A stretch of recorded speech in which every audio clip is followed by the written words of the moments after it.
الفاتحة لحضرة رسول الله سيدنا وحبيبنا وشفيعنا مولانا محمد بن عبد الله صلى الله عليه وسلم وأزواجه وذريته ثم إلى أرواح الأنبياء والمرسلين ولكل منهم الصحابة أجمعين وتابعين بإحسان إلى يوم الدين من الأولياء والصديقين والشهداء والصالحين وعلى أئمة المجتهدين والله العاملين وجميع ساداتنا أولياء العالمين وشريك وعلم وولدها خصوصا ورسول المهاجر الله بن عيسى وسيد زازا الأعظم الفقير مقدم محمد بن علي بعلي وسول الفقير مسلم الشيخ الكبير الهبي عبد الرحمن بن مسدد أولادي ثلاثة أشهر والهبي عمر بن عبد الرحمن المحضار والهبي علي بن بكر سكرا والهبي عبد الله بن بكر عبود سبق مسك العدل سنة خرج سبق بن سالم سيدنا الإمام سلطان الأولياء شيخ عبد القادر الجيلاني سيد محمد بن محمد الغزالي شيخ الرفاعي شيخ البدوي شيخ الحسن الزازي والعربي سيدنا سلطان رباني شيخ البشار من كتب الأنفاس وأسهل عمر بن عبد الرحمن الأبطى صاحب رسول الله سيدنا قبل الشر وسلباد البلاد الهبي عبد الله بن عبد الحداد الهبي عمر بن الحداد وخبر سلم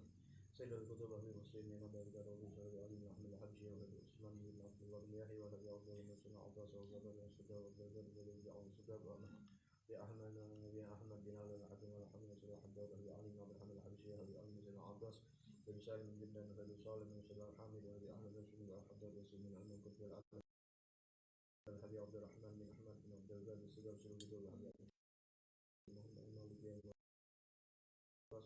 وعلي أهل السجاد وإخواني وسلم ذلك وبلغ أجمعين أن الله يغفر لهم ويرحمهم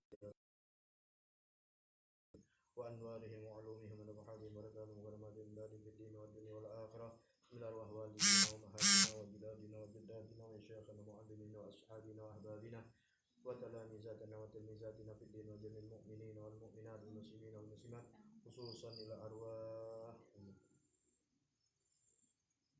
أن الله يغفر لهم ويغفر ويجعل له الجنة وسوهم الفاتحة أعوذ بالله من الشيطان الرجيم بسم الله الرحمن الرحيم الحمد لله رب العالمين الرحمن الرحيم مالك يوم الدين إياك نعبد وإياك نستعين اهدنا الصراط المستقيم صراط الذين أنعمت عليهم غير المغضوب عليهم ولا الضالين آمين اللهم صل وسلم على سيدنا محمد الفاتح لما أغلق الخاتم لما سبق الناصر الحق بالحق والهادي إلى صراطك المستقيم وعلى آله وصحبه حق قدره ومقداره العظيم اللهم أخرجنا من ظلمات الوهم وأكرمنا بنور الفهم وافتح علينا بمعرفة العلم وحسن أخلاقنا بالحلم وسهل لنا أبواب فضلك وانشر علينا من خزائن رحمتك يا أرحم الراحمين. Assalamualaikum warahmatullahi wabarakatuh. Bismillah walhamdulillah wassalatu wassalamu ala rasulillah sayyidina wa nabiyina Muhammad ibn Abdullah wa ala alihi wa sahbihi wa man walah wa la hawla wa la quwwata illa billah.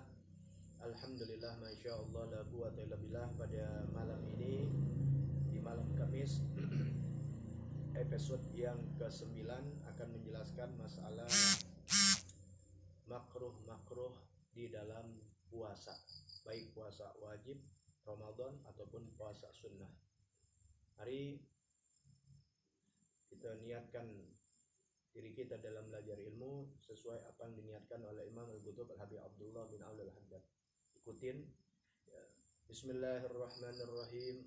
Nawaitu ta'alluma wa ta'lima wa tadhakkura wa tadhkira wa naf'a wal intifa'a wal ifadata wal hassa ala tamassuki bi kitabillahi wa sunnati rasulihi wa du'a ilal huda wa dilalata alal khair ibtigha'a wajhillahi wa mardatihi wa qurbihi wa sawabihi subhanahu wa ta'ala. Amin ya rabbal alamin. Semoga Allah subhanahu wa ta'ala menjaga iman Islam kita sampai wafat mati dalam keadaan husnul khatimah, panjang umur, dalam sehat afiah, dalam taat bakti kepada Allah subhanahu wa ta'ala, dan dipelihara dan dijaga oleh Allah ta'ala dari segala macam yang tidak baik buat diri kita, dan segala hajat-hajat kita diijabah oleh Allah subhanahu wa ta'ala, bil khusus berziarah ke maqam Nabi Muhammad sallallahu alaihi wasallam. Mari kita lanjutkan pelajaran kita episode yang ke-9, makruhatus saum, yaitu makruh di dalam berpuasa. Makruhatus saum samaniyah, makruh di dalam puasa ada 8. Yang pertama al-alaq atau al-alqu ay madghuhu biduni an yafsila minhu syai'un ilal jawf wa illa sara muftiran. Makruh di dalam puasa yang pertama ada al-aklu, al-alqu atau al-alq, al-alqu. Alqu ini adalah madghuhu biduni an yafsila minhu syai'un ilal jawf, yaitu al-alq ini atau al-alqu ini mengunyah, ya, mengunyah tanpa memisahkan atau menceraikan atau memisahkan sesuatu sampai ke kerongkongan. Jadi ngunyah doang, mapak, kalau orang Betawi bilang mapak, ya, tapi tanpa melewati dari kerongkongan. Kita tahu hukum makanan atau minuman yang di dalam mulut ini selama belum sampai lewat kerongkongan huruf kha, ya. Kalau masih di sini masih mending, kalau udah sampai kha nanti ada pembahasannya di dalam yang membatalkan puasa. Ya, di dalam membatalkan puasa, kategori yang membatalkan di mulut ini bukan di mulut, tapi di batas kerongkongan. Kalau kita ngangaknya nggak kelihatan. Kalau yang masih kelihatan di huruf H kecil itu belum batal. Tapi kalau sudah melewati huruf H yaitu kha yang di dalam, maka hukumnya membatalkan puasa. Jadi kalau orang ngunyah-ngunyah baik itu makanan atau minum, ya kalau minum sih kayaknya lebih rentan untuk bisa masuk ke dalam mulut. Ini taruh makanan, dikunyah-kunyah dia, ya, tanpa adanya sesuatu yang menceraikan masuk ke dalam kerongkongan, tidak, hanya memapak-mapak. Itu hukumnya makruh. Jadi kalau iseng gitu di bulan puasa, ya, sesuatu kita gigit-gigit, ya, itu makruh. Wa illa sara muftiron. Kalau yang dipapak itu masuk, ya, plek ke dalam kerongkongan kita, masuk ke dalam, itu membatalkan puasa. Ya, jelas. Jadi kalau hanya di mulut dipapak-papak, ya, hukumnya makruh. Jadi jangan iseng di bulan puasa, ya, mapak, akhirnya jadi makruh. Ya, kalau masuk bib batal, sudah jelas, ya. Kan saya nggak sengaja, ya. Memang saya tidak kita tidak sengaja, tapi unsur tersebut, ya, membatalkan puasa, karena ketika masukkan ke dalam mulut itu udah satu unsur kesengajaan, ya, unsur kesengajaan dengan memasukkan sesuatu. Suaranya kurang ini, suaranya kecil, kurang masuk kali.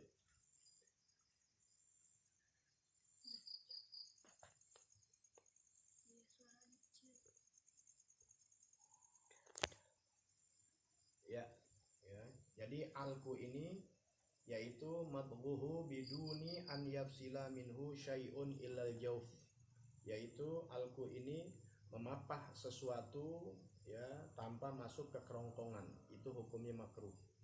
Kalau masuk ke kerongkongan, muftiro soro muftiro, membatalkan puasa.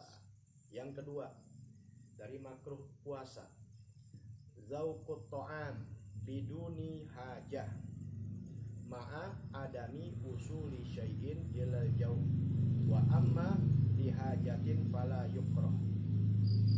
Zauqut ta'am yang kedua adalah yang memakruhkan dalam puasa, zauqut ta'am, yakni mencicipi makanan, merasai makanan atau mencicipi makanan biduni hajah, tanpa ada hajat, ya, tanpa ada hajat, ya, itu.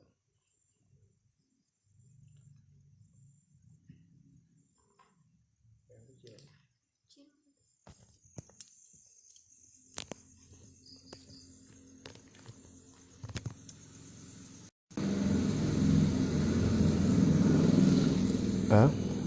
Bagus suaranya. Baik, ya. Zauqut ta'am yaitu merasai makanan biduni hajah, tanpa ada kebutuhan, tanpa ada hajat. Ya, nyicipin makanan nih, iseng. Ya, Beb, batal gak? Nggak batal, cicipin doang. Ya, dengan apa? Dengan syarat ma'a adami wusuli syai'in ilal jauf. Dengan tidaknya masuk sampai kerongkongan. Jadi kalau Cibang nyicipin iseng gitu, ya, Mak masak apaan, Mak? Masak cendol. Mak, bikin apa, Mak? Bikin cendol. Mak, masak apa, Mak? Masak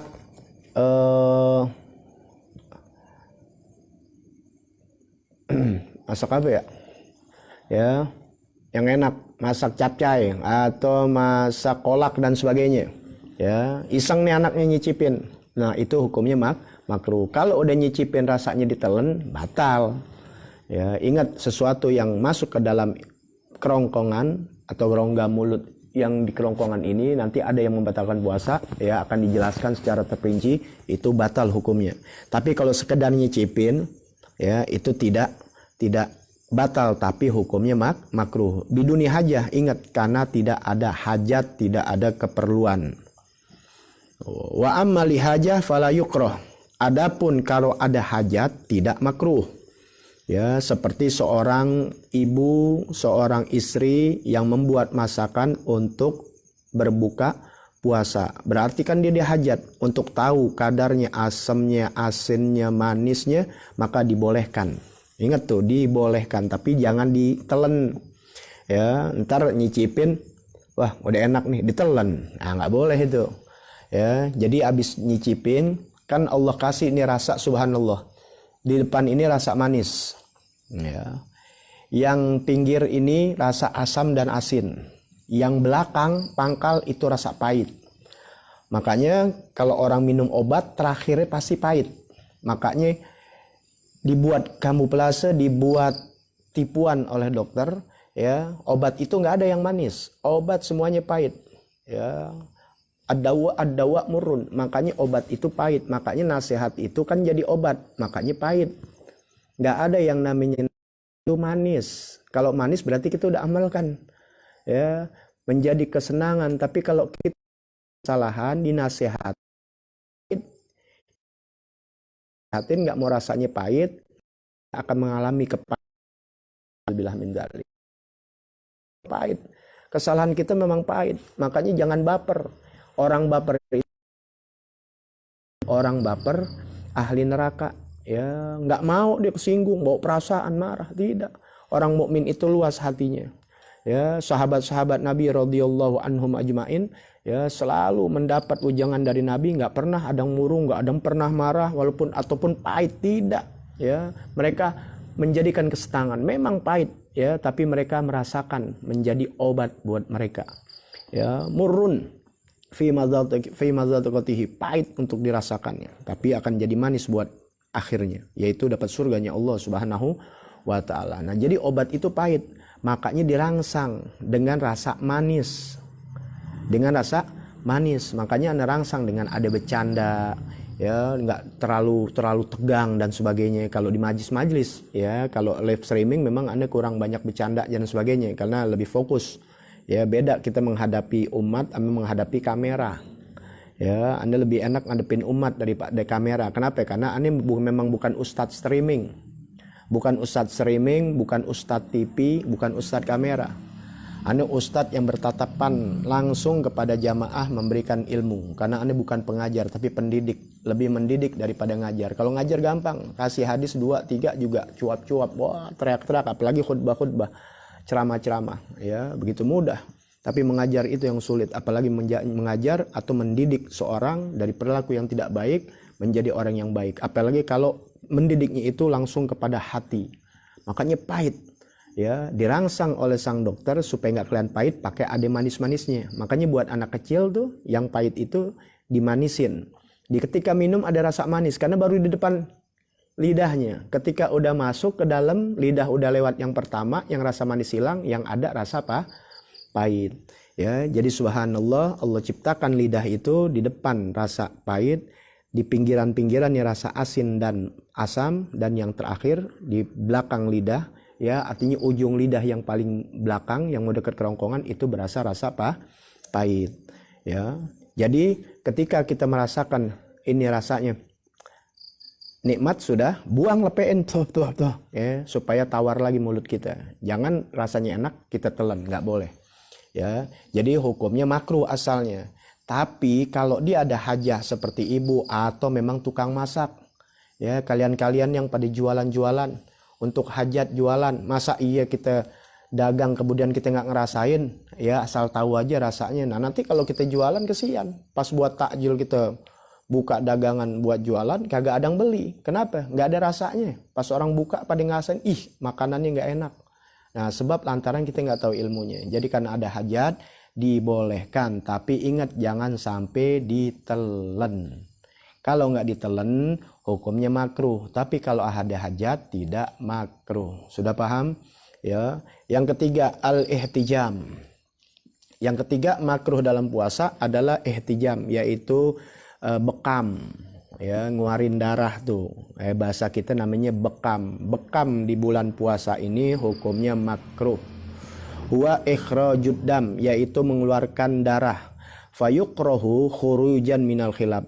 Dimakruhkan keluar daripada hilab ya, karena ada yang mengatakan haram ya, membatalkan puasa dan sebagainya. Nah keluar daripada hilab ya, supaya nggak dihilab antara mereka ulama, maka masuk kepada hukum makruh. Jadi kenapa sih makruh? Ketika diihtijam, ketika dibekam, wali annahu yurisud dha'uf. Karena ya dibekam itu mewariskan lemah karena darah yang keluar. Ya, jadi sifatnya yang ngeluarin darah, ya bekam atau transportasi darah dan sebagainya. Nah, itu hukumnya makruh. Kenapa? Kalian lagi puasa, konsumsi tidak masuk, keluarin apa yang ada dari darah, maka jadi lemah, jadi lemes nantinya. Ya, berakibat yang tidak baik. Maka tunggu, jangan lagi puasa mau bekam, ya, atau mau bekam di waktu malam. Jangan di waktu sedang berpuasa, hukumnya makruh. Ya. Kama tukrahu lahul hijamah yukrahu lahu an yahjuma ghairi. Ya, begitulah. Kalau dimakruhkan hijamah, ya maka dimakruhkan juga ya yang semacam selain daripada hijamah, ya seperti transfusi dan sebagainya.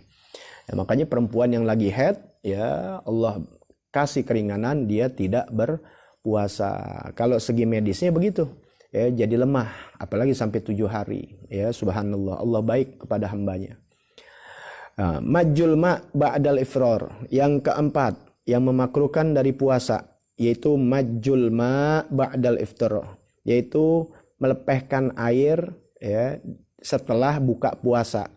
Ikhrajuhu minal fam, mengeluarkannya dari mulut. Kalau kita bilang ngeludah. Ya, jadi habis buka puasa kebanyakan ngeludah gitu, dibuang. Nah, itu hukumnya makruh. Ya, kenapa makruh? Fayadhabu ma bihi min barakati saum. Karena hilang orang lagi puasa mulutnya masya Allah ya tajam banget, keberkahannya ada, jangan dibuang. Lagi buka puasa udah selesai, nah kalian kalau mulut tuh jangan dibuang-buang ludah, ya ngeludah mulu habis buka puasa, jangan ya, karena menghilangkan keberkahan puasa. Sayang, kama qala sahibus Safwatuz Zubat, ya sebagaimana dikatakan di dalam kitab Safwanuz Zubat, ya Safwatuz Zubat, wa yukrahul alaku wa dzauqun wa ihtijamu wa majma'in inda fitri min siyam. Ya, dimakruhkan orang melepehkan air ya yang dia minum tadi waktu buka puasa, ya dikeluarin, ya maka menghilangkan keberkahan puasa. Makanya ketika puasa berbuka maka jangan sering-sering ngeludah ya, nanti kalau udah ngeludahnya nanti dah ya udah 1, 2, 3 jam dan sebagainya. Ya kalau baru buka puasa kita habis makan, jangan kita ngeludah kita buangin tuh airnya, karena berkah orang yang baru buka puasa, mulutnya berkah, makanya doa yang banyak, tajam. Baik, yang kelima yang memakruhkan puasa, yaitu al-ghuslu bil ingimas walau kana al-ghuslu wajiban, yaitu mandi dengan cara berendam. Mandi boleh, boleh mandi, nanti ada ya, mandi wajib aja harus wajib ya, jangan pakai nggak mandi lagi bulan puasa, boleh asal jangan sampai ada air yang masuk dan sebagainya. Keterangan lebih lanjut tunggu waktunya di waktu pembahasan yang membatalkan puasa. Ya, di sini selagi nggak ada yang masuk ke rongga yang terbuka, mandi itu ya boleh, tapi jadi makruh kalau mandinya dengan berendam. Tahu berendam ya? Berendam. Walau karena ghusl wajib sekalipun mandi wajib. Mandi wajib kan mesti kena semua, di berendam, tetap jangan berendam. Nah, makanya lagi puasa jangan mandi di kolam renang atau ngobak di sawah, ngobak di empang, ngobak di kolam renang kalau Betawi bilang. Ya, ngapain panas banget berendam ya, makruh. Enak di Kali Ciliwung ngerendam, makruh. Ya, ketika dia ngerendam di bak kamar mandinya dia, ya walaupun cuma seleher, nah itu makruh hukumnya.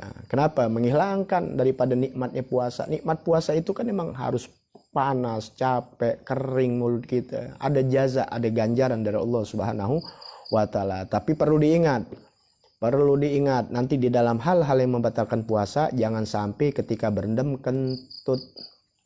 Karena ketika kentut, ya duburnya terbuka, air masuk. Ya, kayak kentut di dalam air, batal tuh, ya, karena air masuk ke dalamnya. Jadi kalau selagi berendam nggak kentut nggak jadi masalah, cuma hukumnya makruh. Ya, sampai situ aja keterangannya 1 sampai 5, masih ada 3 lagi, masih panjang ya yang memakruhkan di dalam puasa. Anu bicarakan bagaimana tentang apa sih sunnah dan makruh. Nah, baik itu sunnah di dalam sholat, sunnah di dalam haji, dan sunnah-sunnah di dalam ibadah yang lainnya. Apa sih makruh? Makruh ada, makruh di dalam sholat, makruh di dalam puasa, makruh di dalam haji dan sebagainya ada. Jadi di dalam ibadah ini, baik ibadah yang wajib ataupun ibadah yang sunnah, di dalamnya itu baik juga termasuk wudhu, termasuk. Ya, pokoknya amal ibadah. Makanya belajar dengan ilmu. Kalau nggak ngaji nggak bisa. Kalau nggak ngaji, nggak duduk membahas kitab, duduk di pengajian, nggak bakal dapat begini. Ya, kita kebanyakan ketipu mempelajari sesuatu hampir detil-detil agama orang dipelajarin. Mau ngapain? Ya, atau mempelajari tentang sesuatu yang boleh dipelajarin tapi nggak begitu penting. Ya, tentang setan, tentang ilmu-ilmu ini dan itu yang lainnya nggak perlu. Ya, bukan nggak perlu, ada yang lebih perlu buat kalian adalah belajar ilmu yang menjadi sahnya kalian ibadah kepada Allah. Mulai dari wudhu, mulai dari hukum air, mulai dari puasa, mulai dari sholat, mulai kalau haji kalau kalian berhaji, zakat kalau kalian mampu dan sebagainya. Itu yang rukun Islam itu yang dipelajari dulu. Yang lain-lain belakangan, nomor sekian. Nah, yang jadi keseharian kita tiap hari adalah sholat. Lebih penting lagi, kalau puasa ini kan tahunan. Ya, Anda terangkan, nanti ada waktunya, makanya hadir di majlis-majlis Raudhatul Haddad dimanapun, ya, Anda lebih membuka masalah sholat. Karena kalau sholat kalian benar, beres, ada janji dari Allah Ta'ala, inna sholata tanha anil fahsya'i wan munkar. Sesungguhnya sholat itu mencegah dari perbuatan keji dan munkar. Jadi kalau sholat kalian baik, dapat nilai dari Allah, diterima Allah, otomatis sholat itu yang mencegah perbuatan kalian dari perbuatan keji dan munkar. Otomatis. Ya, Allah jaga kalian dari perbuatan yang jelek. Allah kuasakan, Allah kasih mandat kepada sholat yang kalian lakukan dengan benar, sholat itu mencegah. Tapi kalau tidak, nggak bakal akan mencegah. Makanya jangan salahin sholatnya. Dia salah di dalam sholatnya. Bukan sholat dari Allah Ta'ala. Allah perintahkan caranya dia sholat salah. Makanya nggak tercegah dari perbuatan keji dan munkar. Jadi jangan bingung kalian semua. Kalau lihat orang sholat tapi masih korupsi, sholat masih ghibah, sholat masih ceritain orang, sholat masih jahat, sholat masih khianat, sholat, tapi perbuatan keji dan munkar dilakukan. Tandakan sholatnya belum benar. Makanya kita nggak usah ceritain orang, muhasabah diri. Kalau sesuatu kita banyak yang belum benar, berarti belum benar sholatnya. Benerin sholat kalian. Kalau sholat kalian benar, otomatis kalian Allah jaga sesuai firman Allah. Masa nggak percaya sih? Dengan Allah Ta'ala katakan, inna sholata tanha anil fahsya'i wal munkar. Sering ini disebut di dalam khutbah-khutbah Jumat. Sesungguhnya sholat mencegah dari perbuatan keji dan munkar. Artinya apa? Perbuatan keji dan munkar Allah kuasakan kepada sholat yang cegahnya. Jadi ibarat diri kita nih, yang kita ibadah kepada Allah seperti sholat ini memfilter kita. Otak kita semuanya, batin kita dan sebagainya difilter oleh sholat tersebut untuk tidak berbuat perbuatan keji dan munkar. Itu aja dulu. Nah, pelajarin ilmu sholat yang jadi benar. Ya, apanya hukumnya, syaratnya ini dan sebagainya. Di syarat ada apa? Bersih dari hadas kecil, hadas besar. Pelajarin ininya hadas-hadasnya, najis-najisnya. Supaya sahnya harus berwudu. Pelajarin wudu-wudunya. Sampai 7 kali kita hidup nggak bakal habis. Makanya duduk di majelis ilmu, ya. Duduk untuk jadi nasihat anak kepada kalian. Kalau keadaan sudah enak, adem, enak dan sebagainya, tentrem lagi, normal seperti biasa, yuk rajinin minimal 1 minggu sekali duduk di majelis ilmu, terutama ilmu fikih. Sholat kita benar, insya Allah Allah jaga dari perbuatan keji dan munkar. Jadi kalian bisa melihat di masyarakat dan sebagainya perbuatan-perbuatan keji dan munkar banyak, padahal mereka sholat, mereka meramaikan masjid, meramaikan dengan sholat jamaah, tapi sayang syarat sholatnya, rukun sholatnya tidak diterima oleh Allah Subhanahu Wa Taala. Dengan apa kita tahu? Dengan kita belajar ilmu agama. Dengan belajar ilmu agama kita bisa lihat orang wudunya benar apa kagak, sholatnya benar apa kagak. Bukan kita mau menilai orang, bukan kita mau jadi penilai, bukan, tapi kita bisa melihat karena kita sudah melakukan dengan belajar ilmu agama. Karena Allah sudah bedakan antara orang berilmu dan tidak berilmu. Makanya ngaji. Ya, ngaji saran aneh. Setelah keadaan normal duduk di pengajian. Ya, karena ini bukan ustadz live streaming, bukan ustadz kaset, bukan ustadz TV. Ya, bukan ustadz yang bisa di kamera, bukan. Ya, lebih enak kalau udah ketemu duduk di masjid taklim baru tahu. Ada bercanda dan sebagainya. Ya, ada tanya jawab dan sebagainya. Baik. Ya. Makruh dan sunnah, ada wajib. Ya, kenapa kita lakukan sunnah? Untuk memperbaiki sholat. Kalau kita bicara sholat nih ya, misalnya sholat atau puasa, pokoknya ibadah, boleh sholat, boleh puasa dan yang lainnya. Kita jalankan nih. Nah, yang sunnah-sunnah yang kita kerjakan di dalam sholat ini atau dalam puasa ini untuk mensempurnakan kecacatan yang ada di dalam ibadah yang wajib seperti sholat atau puasa. Seperti kita sholat, kita pasti banyak cacat, ya, kurang khusyuk, ya, kurang ini dan sebagainya. Nah, tapi tidak membatalkan sholat tentunya, ya, pasti banyak kekurangan. Nah, kekurangannya ini yang nambelin adalah dari sebab sunnah yang kita kerjakan dari sunnah sholat. Puasa kita udah pasti kita banyak cacat, tapi tidak batal puasa kita. Benar. Puasa kita benar, ya, nggak salah, nggak batal. Cuma pasti banyak cacatnya. Pasti banyak cacatnya. Pasti. Nah, ya namanya kita manusia, ya banyak cacatnya. Mungkin mulut kita pernah sesuatu yang nggak bagus, pikiran kita dan sebagainya, nggak kayak Nabi kita. Nah, dengan puasa-puasa sunnah atau sunnah-sunnah di dalam berpuasa yang kita lakukan, mensempurnakan puasa kita yang wajib. Begitu juga sholat yang tadi saya terangkan. Jadi perbanyaklah di dalam sunnah. Tapi ingat, sunnah ini bukan ganti yang wajib, hanya mensempurnakan. Jadi kalau bisa ganti yang wajib, kalian nggak usah sholat Ramadan. Banyak ini Senin Kemis, bisa ganti dong? Nggak bisa. Besok kita nggak usah sholat zuhur, nggak usah sholat ini, sholat duha aja 100 rakaat, nggak bisa. Ya, biar 1 juta sunnah mengganti yang wajib, tidak bisa. Pegang nih. Ya, orang banyak salah kaprah sehingga banyak ninggalin yang wajib, dia kejar yang sunnah untuk bisa gantiin yang wajib. Tidak bisa. Wajib diganti dengan yang wajib. Wajib harus diganti dengan yang wajib. Sunnah sekalipun 1 juta kali sunnah tidak bisa mengganti yang wajib. Kalian 1000 kali sunnah mengerjakan sholat sunnah, tidak bisa mengganti sholat dhuhr yang 1. 1000 kali kalian puasa tidak bisa mengganti 1 Ramadan. Ingat itu. Ya, jadi sunnah yang kita perbanyak untuk menambal kecacatan, kurang sempurnanya kita. Ibaratnya mobil jadi aksesoris, yang cacat-cacat ketambal, kan cakep jadinya. Ya, tapi kalau makruh mencacati pekerjaan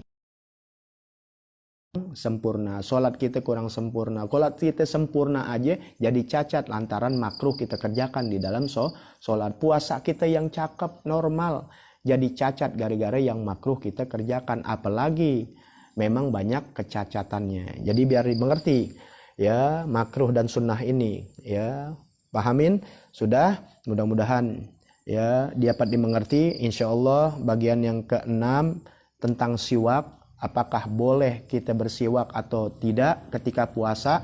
Jawabannya insya Allah malam yang akan datang. Boleh bisa dan tidak boleh ada juga. Semuanya pakai ilmu. Mudah-mudahan kalian, kita semua panjang umur dalam sehat afiat, dalam taat bakti kepada Allah Subhanahu wa taala. Saya selalu kasih catatan, ya, kalau keadaan normal tolong duduk di majelis ilmu, ya, pelajarin yang jadi kewajiban kalian di dalam menghadap Allah, dalam ibadah kepada Allah taala. Nanti kalian rasakan kehidupan kalian akan berbeda, akan dapat kenikmatan yang tidak dirasakan orang lain. Itulah kemanisan iman yang Allah berikan buat orang-orang beriman. Itu baru dunia. Bagaimana akhirat Allah janjikan yang jauh lebih dahsyat daripada itu. Tapi sebaliknya, kalian lalaikan ilmu-ilmu agama, ya, derita yang tidak ada akhir di alam dunia, dan akan dapat derita yang tak akan kalian pernah, ya, tahu begitu dahsyatnya azabnya Allah Subhanahu wa taala. Makanya belajar ilmu agama. Ya, dengan belajar insya Allah banyak, ya, kelebihan, keutamaan yang Allah berikan kepada pelajar-pelajar ilmu. Mudah-mudahan panjang umur, sehat afiat, bisa kembali normal, kita bisa duduk bareng-bareng lagi di Majlis Taklim Raudhatul Haddad atau di majlis-majlis taklim yang lainnya. Untuk ini, dengan keredoan dan keikhlasan kalian, jangan lupa, ya, kalau mau membantu sekedarnya, ya, seorang guru yang tidak pernah ada, ya, jaminan dari siapapun juga selain dia hanya kepada Allah Ta'ala, ya, maka kalian membantu perjuangan perjuangan majlis-majlis ilmu, ya, maka ada rekening, silahkan, tidak dilihat nilainya berapa, ya, tapi keikhlasannya, dan nggak usah pakai kasih tahu bukti-bukti transfer, nggak usah, ya, karena bukan dagangan, ya. Anda kepercayaan kepada kalian diam-diam, karena sedekah atau infak yang sir itu jauh lebih mulia daripada yang kelihatan. Andai kata kalian kirim 1 juta, Anda nggak tahu siapa, yang tahu Allah. Kenapa? Karena kalian ketika berbuat hanya Allah yang tahu, itu cakep, nggak usah orang tahu. Kenapa? Walaupun orang tahu nggak jadi apa-apa, tapi nanti akhirnya kita kemasukan hal-hal yang tidak baik. Karena kita ibadah bukan sama manusia, ibadah kita kepada Allah. Jadi ketika kita memberi kepada siapapun, ya, nggak ada urusan orang harus tahu, nggak usah enak, nggak usah orang harus puji dan sebagainya. Begitulah hidup kita. Mudah-mudahan, ya, manfaat dunia akhirat. Bismillahirrahmanirrahim. Fatihah. A'udzubillahi minasyaitonirrajim. Bismillahirrahmanirrahim. Alhamdulillahirabbil alamin. Arrahmanirrahim. Maliki yaumiddin. Iyyaka na'budu wa iyyaka nasta'in. Ihdinas siratal mustaqim. Siratal ladzina an'amta 'alaihim ghairil maghdubi 'alaihim waladdallin. Amin. Alhamdulillah ala ni'amillah. Subhanakallahumma bihamdik asyhadu an la ilaha illa anta astaghfiruka wa atubu ilaik. Alhamdulillah ala ni'amillah. Alhamdulillah ala barakatillah. Alhamdulillahi hamdan yu'afina amika fumazidah. Walhamdulillahi rabbil alamin. Ya Rasulullah salamun alik, ya rafi'a sya'ni wad daraji. Ya Rasulullah salamun alik, ya rafi'a sya'ni wad daraji. Ya Rasulullah salamun alik, ya rafi'a sya'ni wad daraji. Allahumma salli wa sallim wa barik alaihi wa alihi. Fan minkum. Wassalamualaikum warahmatullahi wabarakatuh. Sampai berjumpa episode yang ke-10 insyaallah malam Jumat yang akan datang. Ya.